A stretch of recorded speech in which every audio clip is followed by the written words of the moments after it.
Mesdames, Messieurs, bonsoir et bienvenue à votre bulletin aujourd'hui en Abitibi-Témiscamingue. La fameuse vidéo où l'on voit le juge Michel Giroir effectuer une transaction dans le bureau d'Yvon Lamontagne a finalement été rendue publique. Le comité d'examen du Conseil canadien de la magistrature a statué que la vidéo peut être admise en preuve. On en parle avec Marc-André Bouliane. Marc-André, qu'est-ce que renferme cette vidéo? Cette vidéo date du 17 septembre 2010, soit environ 2 semaines avant que Michel Giroir soit nommé juge. Donc à ce moment, il était avocat. Et vous voyez présentement dans la vidéo qui provient du Super Club Vidéotron de Val-d'Or, où Yvon Lamontagne avait fait installer des caméras de surveillance. On y voit clairement Maître Giroir avec Yvon Lamontagne, l'un des dirigeants visés par l'opération Écrevisse.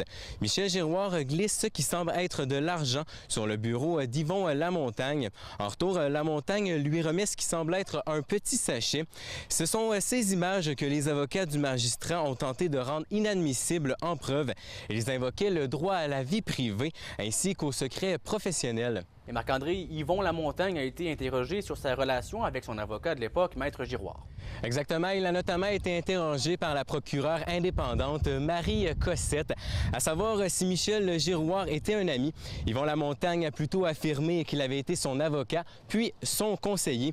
Il avait tout de même un statut particulier pour Yvon Lamontagne en tant que client privilégié. Il lui prêtait des films en nouveauté avant même que celui-ci ne se retrouve sur les tablettes. Marie Cossette a insinué que les films en question étaient plutôt un nom de code pour camoufler des transactions de cocaïne. L'enquête sur le juge Giroir s'est poursuivie ce matin à Québec. Un délateur comparaissait. Il a affirmé avoir payé les services du juge Michel Giroir alors qu'il était avocat avec de la cocaïne. Cet après-midi, il y avait un débat sur l'admissibilité d'un témoignage d'un policier à titre d'expert.